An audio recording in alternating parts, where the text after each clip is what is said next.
Hello student, good afternoon to everyone. आज हम लोग पढ़ेंगे plane angle and solid angle. इसलिए आज जरूरत पड़ गई कि जब हम लोग चूंकि स्टैटिक्स पढ़ रहे थे क्लास 12th के लिए, उसमें हम लोगों का आगे पढ़ना है गॉसेस लॉ। तो गॉसेस लॉ जानने के लिए हम लोगों को सॉलिड एंगल की जरूरत पड़ेगी। इसलिए आज इस पर हम लोग चर्चा कर लें। Plane angle and solid angle ये एक्चुअली फिजिकल क्वांटिटीज का सप्लीमेंट्री पार्ट है। तो हम लोग जाने कि ये फिजिकल क्वांटिटीज क्या है, पहले ये जान। तो फिजिकल क्वांटिटी जो है, physical quantity is one which can be measured with a certain instrument and by means of which law of physics is described. Physical quantities.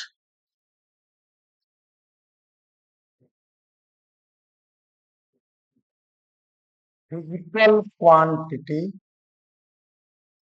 is one which can be measured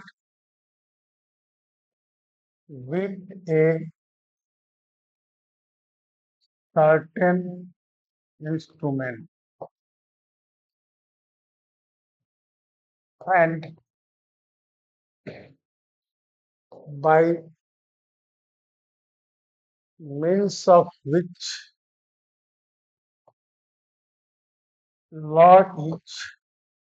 law of physics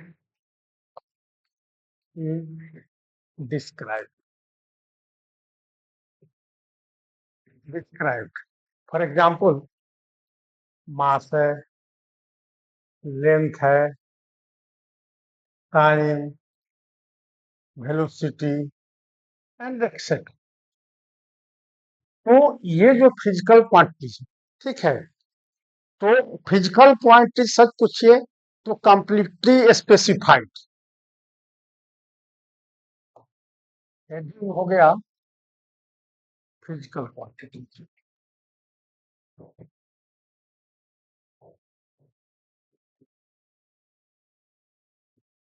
quantities तो physical quantities completely specified by either numerical value only.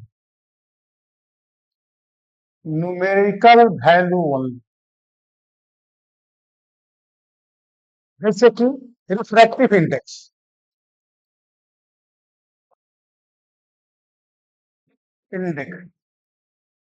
उसको क्या बोलते हैं? 2.3, 1.5, 1.4 etcetera. इसको जैसे कि 1.5, 2.3 etcetera. या relative density,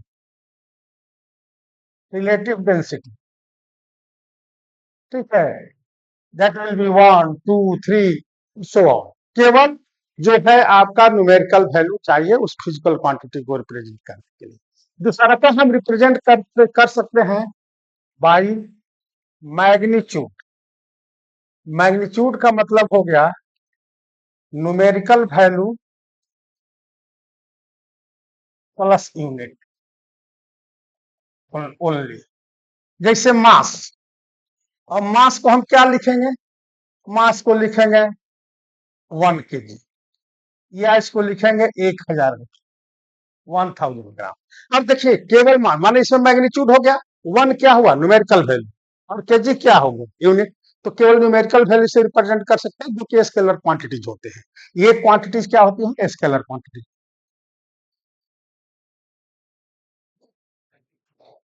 देखिए यहाँ पर 1 kg 1000 ग्राम, तो ये न्यूमेरिकल वैल्यू है। तो न्यूमेरिकल वैल्यू 1 है, केजी यूनिट है, 1000 न्यूमेरिकल वैल्यू है, ग्राम यूनिट। जब न्यूमेरिकल वैल्यू ज्यादा हो जाता है तो यूनिट छोटा हो जाता है, न्यूमेरिकल वैल्यू कम होता है तो यूनिट बड़ा होता है। मीन्स n प्रोपोर्शनल टू 1/, इसको आप याद रखेंगे, ठीक है। जब यूनिट बड़ी हो जाएगी तो न्यूमेरिकल वैल्यू छोटा हो जाएगा। तीसरा स्पेसिफाइड जो है इसका प्रोसेस है मैग्नीट्यूड एंड डायरेक्शन। तीसरा हो जाएगा मैग्नीट्यूड एंड डायरेक्शन। जो कि वेक्टर क्वांटिटी, ठीक है, जैसे कि वेलोसिटी, एक्सीलरेशन,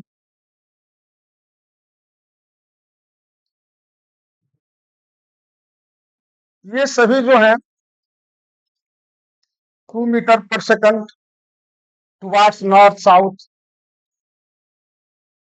टुवार्ड्स अपवर्ड, या 5 मीटर पर second square towards x axis, x axis, x axis. तो ये हमारा कंप्लीटली स्पेड, ये 3 तरह से स्पेसिफाइड हो सकते हैं।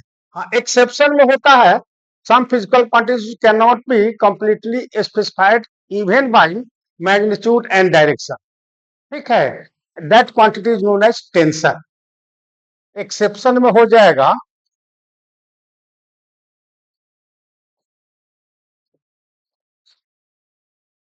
some physical quantities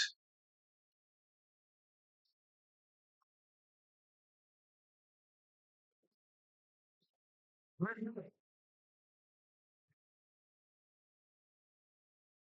not be completely specified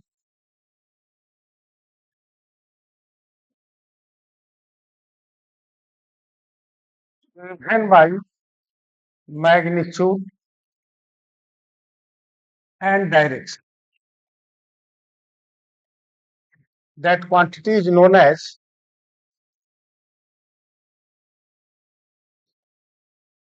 is called tensor। Example के रूप में moment of inertia, moment of inertia, ठीक है। तो ये फिजिकल क्वांटिटीज हो गए, ठीक है। अब फिजिकल क्वांटिटीज का कैटेगराइज जो किया गया, तो फिजिकल क्वांटिटीज का हुआ, पहला हो गया कि फंडामेंटल फिजिकल क्वांटिटीज, पहला हो गया fundamental physical quantities. Fundamental, fundamental का मतलब क्या है? Fundamental physical quantity, those quantities which cannot depends upon the other physical quantities and cannot be further simplified, those quantities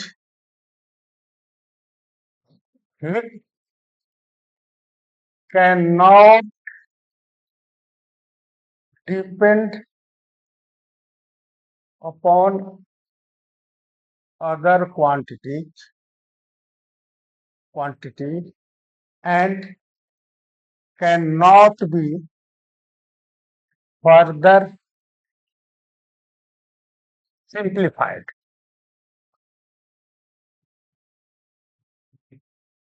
जैसे मास, लेंथ, टाइम, ठीक है, एक्सेट्रा। तो अब देखिए, can not be further simplified, जिस तरह से आपने केमिस्ट्री में पढ़ा है एलिमेंट, तो एलिमेंट चाहे आयरन का एलिमेंट है, उसको कितना भी हम तोड़ दें तो उसका स्मॉलेस्ट पार्ट भी आयरन ही कहलाएगा। सिमिलरली अगर मास, लेंथ, टाइम, इसको कितना भी हम छोटा क्यों नहीं कर दें, वह मास ही होगा, लेंथ ही रहेगा और टाइम ही रहेगा, यानी can not be further simplified. ये फंडामेंटल क्वांटिटीज होते हैं। और फंडामेंटल क्वांटिटी जो है मैकेनिक्स के अंतर्गत 3 है, लेंथ, मास एंड टाइम पहले भी थे, तो इस पर एक सिस्टम थी, पहले भी एक सिस्टम थी फंडामेंटल को रिप्रेजेंट करने के लिए, लेंथ, मास एंड टाइम, ये सिस्टम था पहले, सीजीएस सिस्टम। सीजीएस सिस्टम के अंतर्गत लेंथ को कहते थे सेंटीमीटर, सेंटीमीटर, मास को ग्राम एंड टाइम को सेकंड।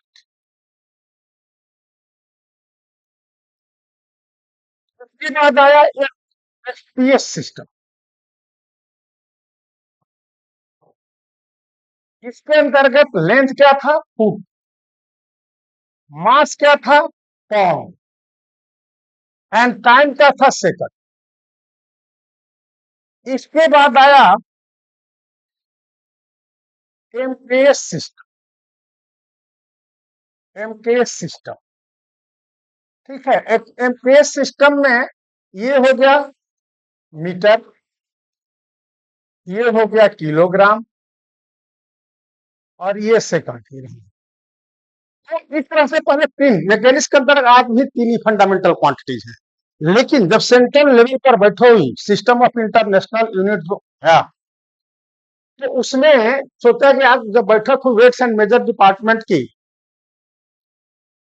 तो 4 और फंडामेंटल क्वांटिटी जोड़ दिए गए। इस एमकेएस सिस्टम ये तीन तो ही रहे, और तीन के साथ 4 और जोड़ दिए, जो कि एसआई यूनिट का है। इसको फंडामेंट जो भी क्वांटिटी है उसके यूनिट को हम कहते हैं, जिसपे जिस रूप में मेजरमेंट किया जाता है। माने मेजरमेंट मतलब क्या, व्हाट मेजरमेंट से मतलब क्या समझते हैं, that is the comparison with a standard.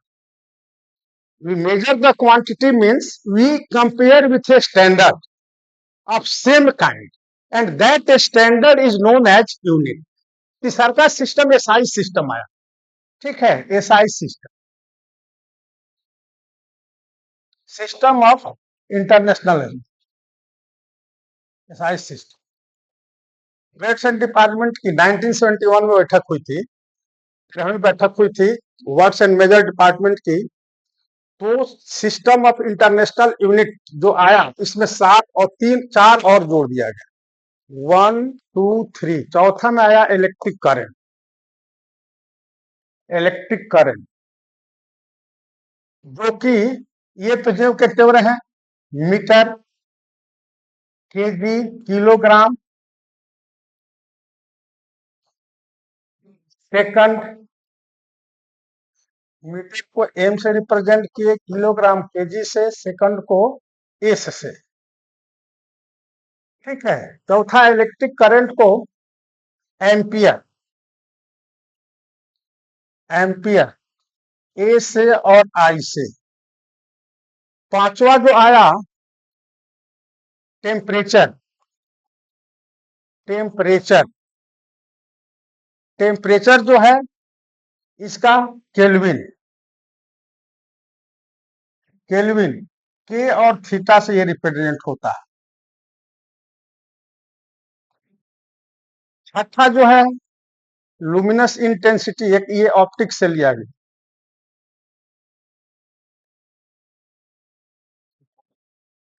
That will be candela, CD. And सातवां एक केमिस्ट्री से लिया गया, amount of the substance, amount of the substance,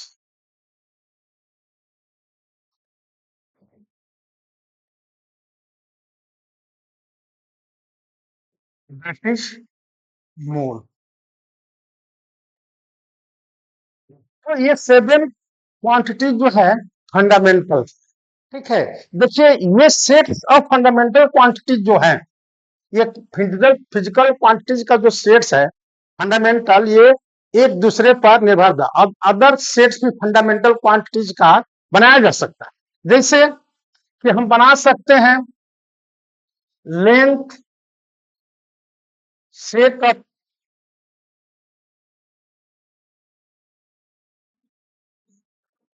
set of fundamental quantities का,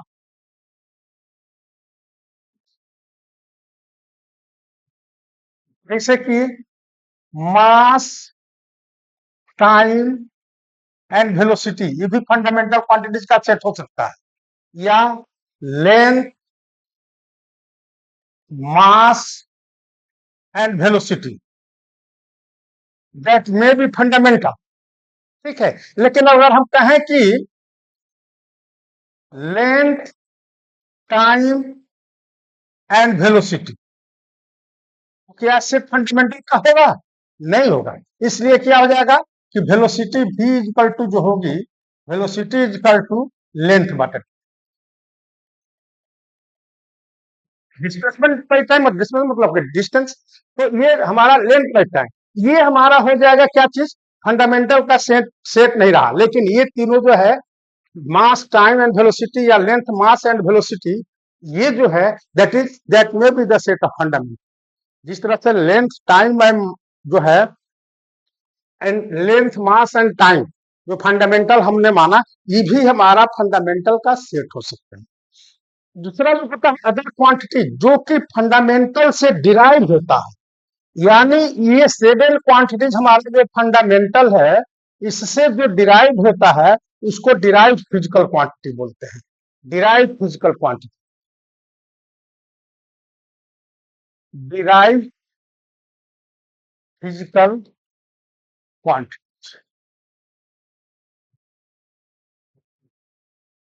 which can be derived by fundamental quantities.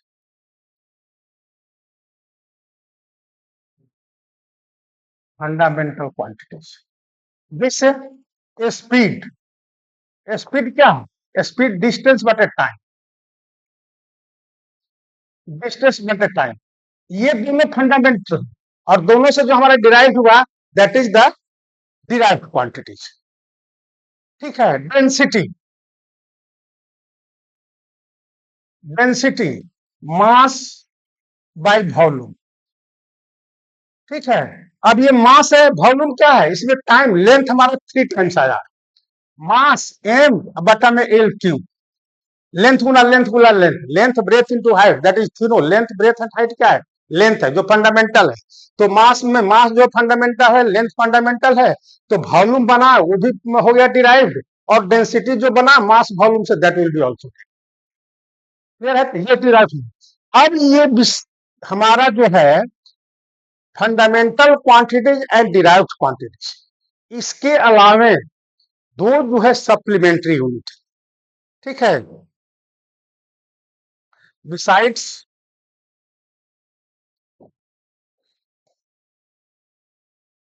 हमारा there are two supplementary supplementary physical quantities, physical quantities quantities क्या क्या है? एक है पहला प्लेन एंगल, एंड दूसरा है सॉलिड एंगल, जो हमारा टॉपिक यही था, प्लेन एंगल एंड सॉलिड। इसको हम लोग समझें ये दोनों क्वांटिटीज को कि क्या है, प्लेन एंगल क्या है एंड सॉलिड एंगल क्या है। तो पहले हम आवे plane angle. Plane angle,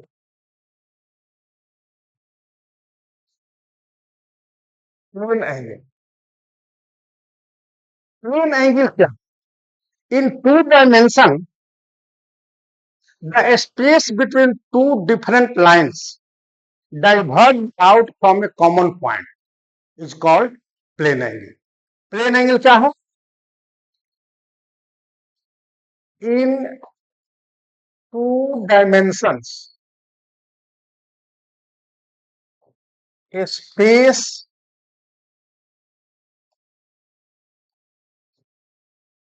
between two different different lines, two different lines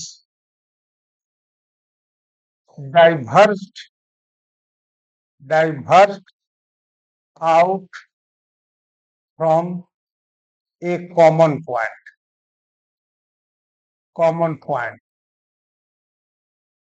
is called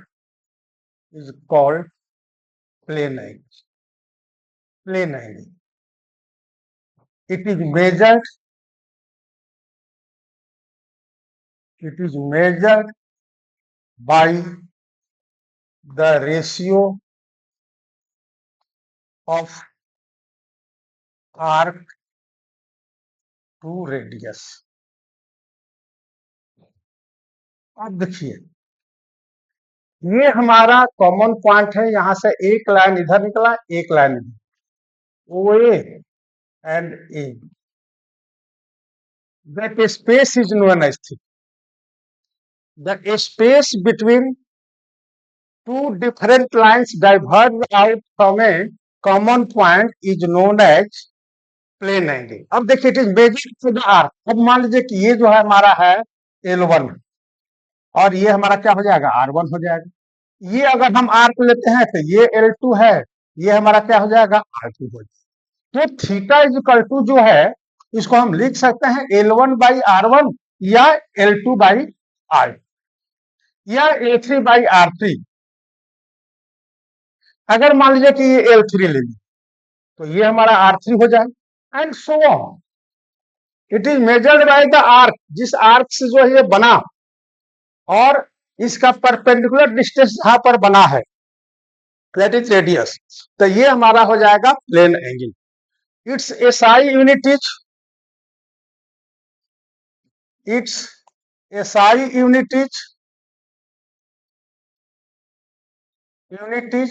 radian. Radian.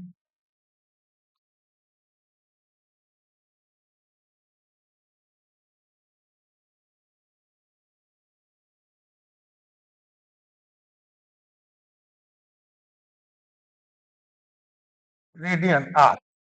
ठीक है. It it has no dimensions. No dimension. ठीक है. Since it is ratio of two similar quantities.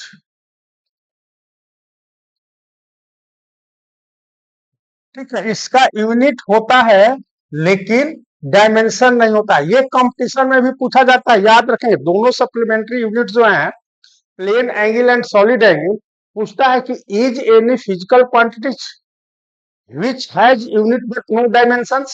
yes, ये दो ही है, plane angle और solid angle, जिसका कि यूनिट होता है और डायमेंशन नहीं होता है. लास्ट ईयर के मेडिकल में ही पूछा था. ठीक है. यह पूछेगा is any quantity which has dimension but no unit. No. अगर किसी भी फिजिकल क्वांटिटीज का डायमेंशन अगर हो जाएगा तो they have must have unit. But ऐसे क्वांटिटीज हैं जो फिजिकल क्वांटिटीज में आपका सप्लीमेंट्री में है, plane angle and solid angle, इसका यूनिट होता है लेकिन डायमेंशन नहीं होता. अगर डायमेंशन हो जाएगा दे मस्ट हैव यूनिट. ठीक है. तो its SI unit is radian. It has no dimension. ठीक है. It has no dimension. अगर पूछा जाए कि plane angle made by closed curve at outer point, ये हमारा इनसाइड.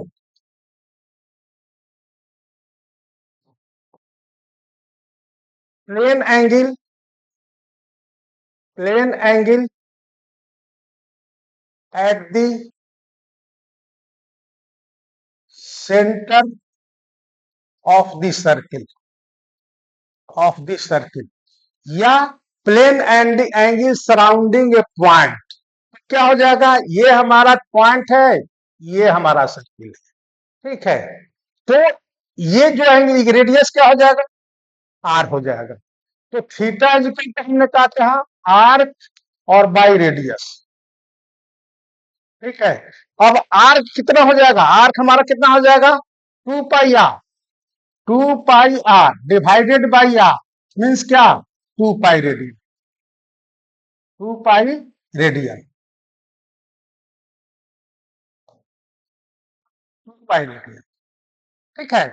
तो इनसाइड द सर्किल, किसी भी पॉइंट पर हमारा plane angle subtended surrounding the point is 2 pi. ठीक है, अगर ये प्रश्न पूछा जाए, जो कि पूछा जा सकता है कॉम्पिटिटिव पॉइंट ऑफ व्यू से, आइदर इन मेडिकल और इन इंजीनियरिंग, याद रखेंगे अगर पूछा जाए कि plane angle made by closed curve at outer point, तब क्या होगा? आप देखिए, प्लेन एंगल इंपॉर्टेंट है, ये भी इंपॉर्टेंट होगा और ये भी इंपॉर्टेंट होगा। Plane angle subtended by closed curve at outer point. अब देखिए, ये कर्व, सपोज कि ये कर्व, इसके द्वारा इस पॉइंट पर एंगल कितना बनेगा? ये एंगल बनेगा। ठीक है, इस कर्व को हम और बढ़ावें तब कितना बनेगा? ये बनेगा।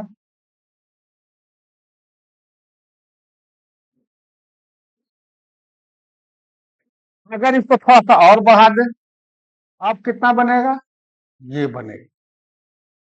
ये बना, ये बना, ये बना। अब इसको बंद कर दिए तो ये क्या हो जाएगा? जीरो हो जाएगा। ठीक है, तो plane angle subtended by close curve at outer point is zero. This line is important. Plane angle, plane angle subtended by closed curve at outer point is zero, is zero. तो देखिए, plane angle से संबंधित जो है हमारा important point क्या है? Plane angle का जो है डिफिनेशन हो गया, इन 2 dimension it is made bye 2 different line diverge out from a common. It is measured by the ratio of r to radius. Its SI unit is radian. It has no dimensions. Plane angle is subtended surrounding a point, yeah, inside the curve, that is 2 pi. And plane angle is subtended at outer point by the closed curve is 0. ये आपके plane angle के संदर्भ में important lines होंगे जो कि आपको याद रखनी चाहिए। अब हम आते हैं solid angle. Solid angle, solid angle, solid angle जो है ये हमारा 3 डायमेंशन में बात। ठीक है, solid angle subtended in 3 dimension and it is made by the area of the surface. ठीक है, at a point and it is measured by the ratio of area of the surface to a square of distance from the point where the plane angle is subtended. Clear है? ये हमारा जो है इन 3 dimension, in 3 dimensions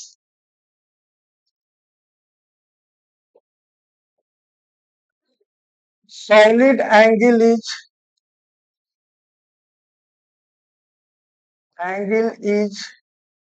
subtended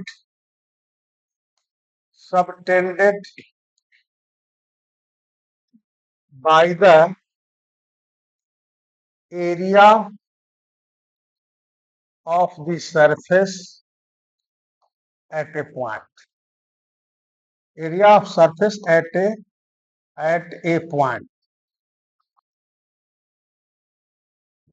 and it is measured by the ratio of area of the surface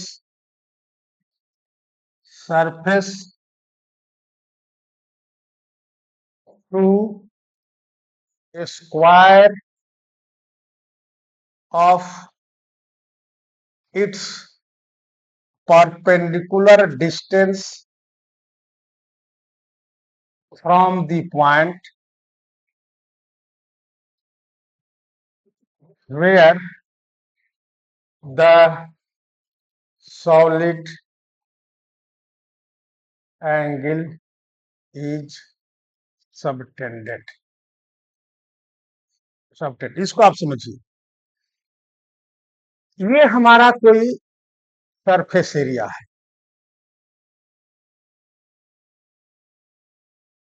और इस point पर ये angle,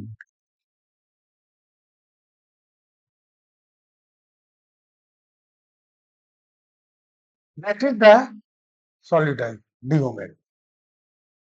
अब इस पर radius perpendicular distance from the point, ये हमारा पॉइंट ओ है और ये डीएस एरिया है, ठीक है, और ये हमारा रेडियस है R1, ये DS1 है। उसी तरह से सपोज कि ये हमारा सरफेस एरिया है, ठीक है, सरफेस एरिया, ये है DS2 और ये है R2। तो सॉलिड एंगल क्या हो जाएगा, D omega is equal to DS1 बटा में R1 स्क्वायर या DS2 बटा में R2 स्क्वायर, सो ठीक है। Ratio of the area of the surface and square of its perpendicular distance from at the point where the solid angle is subtended. A ratio of the area of the surface and a square of its perpendicular distance from the point where the solid angle is subtended. अब देखिए, मान लीजिए कि ये आपका ये surface जो है इस पॉइंट पर ये बनाता है सॉलिड एंगल, इस पॉइंट पर सॉलिड एंगल बना। तो क्या आप ये बताइए, ये जो हमारा डी ओमेगा डैश हुआ, इसका जो ये जो आएगी, ये हमारा हो गया एंगल और इसका एरिया का डायरेक्शन जो है ये है। Area is a vector quantity जिसका direction perpendicular to its surface होता है। ये अगर एरिया है, इसका डायरेक्शन किधर होगा, ये हमारा इसका एरिया इधर परपेंडिकुलर डायरेक्शन हो जाएगा। ये डीएस एरिया है, इसके सरफेस पर जो परपेंडिकुलर होगा that is the direction of the area, area vector का डायमेंशन हो जाएगा। और इस लाइन ऑफ द लेंथ जो होगा magnitude of the line that will be the magnitude of the area. जितना बड़ा ये लाइन हो जाएगा उतना बड़ा सरफेस एरिया का मैग्नीट्यूड हो जाएगा and its direction is perpendicular to the area, ठीक है। तो अब देखिए यहाँ पर जो सरफेस है इस एरिया का डायरेक्शन हो गया इधर, DS1 हो गया इधर, बात समझे। और ये जो हमारा जो है नॉर्मल करने के लिए क्या DS1 cos थीटा से घुमाना होगा, ये एंगल अगर थीटा है, हाँ समझे, तो ये हमारा जो हो जाएगा D omega dash equal to DS cos theta बटा में R। अगर ये हमारा R है, ये चाहे R1 है, तो ये R1 है। क्लियर है, यानी normal square of the perpendicular distance from the point where the solid angle is subtended, ये हमारा R स्क्वायर परपेंडिकुलर डिस्टेंस होनी चाहिए। अब जैसे सपोज कि मान लीजिए कि ये हमारा प्लेन है और ये पॉइंट है, सपोज कि ये आपके एरिया है, दैट इज द एरिया, और ये पॉइंट है। तो ये पॉइंट जो है आप बताइए कि ये हमारा लाइन हो गई ये R, ठीक है, और ये एरिया हो गया DS, दोनों का एंगल कितने हो गए 90 डिग्री। सॉलिड एंगल की वैल्यू क्या हो जाएगी, DS cos 90 डिग्री बटा में R square, that will be 0।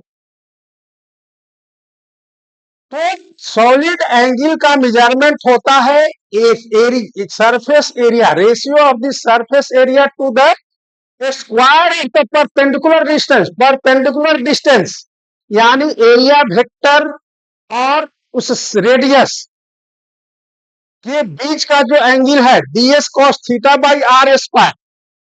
अगर R सरफेस पर परपेंडिकुलर है यानी उसका डायरेक्शन, यहां पर देखिए, यहां पर जो है R that is the perpendicular to the area surface, perpendicular to the surface, यानी along the area vector. This line is perpendicular to the surface of this area, that will be along the area vector. This line is tangent to the surface of the area and perpendicular to area vector. यानी here theta is equal to 0, here theta is equal to 90 degree. ये हमारा जो है R, ये R that will be perpendicular to the area vector and tangent to the surface of the area. ठीक है, तो direction जो एरिया का होती है उसके सरफेस पर परपेंडिकुलर होता है, यानी area vector is perpendicular to its surface. So here theta is 90 degree, here theta is equal to 0. इसलिए यहां पर हमारा हो गया D omega is equal to ds 1/r1 square. अगर ये ds है तो ds/r स्क्वायर हो जाता. ये हमारा जो है ds1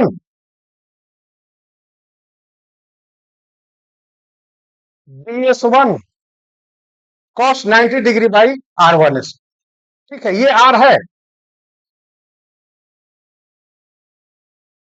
ये ds है तो ds cos 90 degree by r square. ठीक है, तो इस तरह से हम सॉलिड एंगल को निकालते हैं. Now solid angle its SI unit is. दूसरा पॉइंट होगा its SI unit is st radian. st radian जिसको कि एसआर से रिप्रेजेंट करते हैं. It has no dimensions. Dimensions, ठीक है. Solid angle subtended. सॉलिड तीसरा पॉइंट जो होगा, एक पॉइंट, दो पॉइंट, एक पर तो डिफिनेशन हो गया, दूसरा, तीसरा, चौथा पॉइंट होगा solid angle subtended at the center of the sphere या spherical cell या इनसाइड द क्लोज्ड सरफेस. ठीक है, ये हमारा अगर स्फेयर है यहां पर तो D omega is equal to ds by R square. Means क्या, 4 pi r square by r square. Sphere का या स्फेरिकल सेल का जो हमारा एरिया, सरफेस एरिया कितना होता है, 4 पाई r स्क्वायर, और परपेंडिकुलर डिस्टेंस कितना है, r है, तो r स्क्वायर. ठीक है, यानी ये r स्क्वायर कट जाएगा तो 4 पाई एसआर st रेडियन. ठीक है, तो अब देखिए इसका भी यूनिट होता है st रेडियन, डायमेंशंस नहीं होता है क्योंकि सिमिलर क्वांटिटीज का ये रेशियो हो गया. ठीक है, अब रह गई बात solid angle. Solid angle subtended by closed surface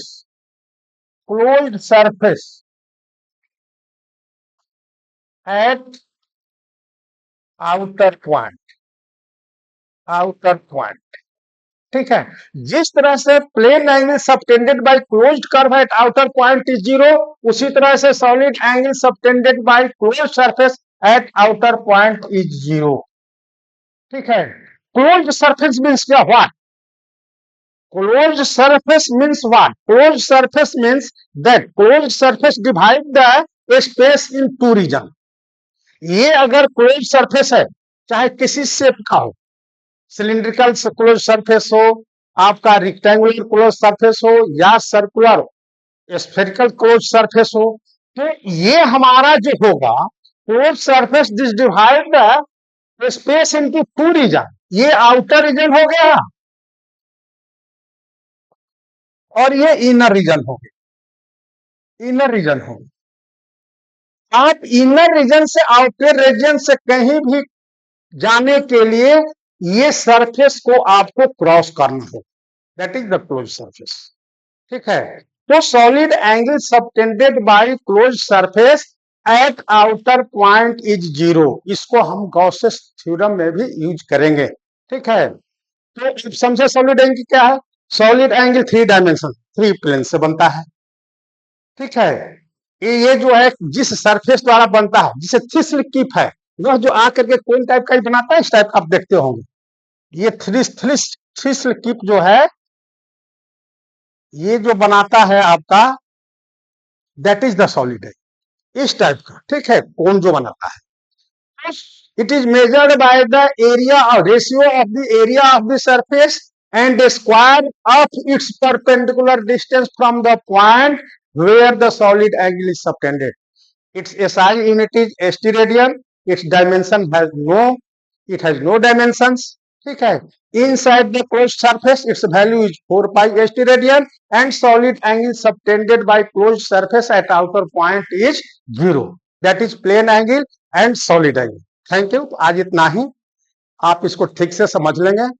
ये कंपटीशन में भी अगर पूछा जाएगा तो इससे ज्यादा नहीं। Thank you. अगर वीडियो अच्छा लगता है तो please subscribe it and like it, and आप अपने दोस्तों को भी बतावें कि ये फ्री ऑफ कॉस्ट दिया जा रहा है नॉलेज, और कुछ दिनों में ही मैं 11th क्लास के लिए भी आपको वीडियो दूंगा। Thank you.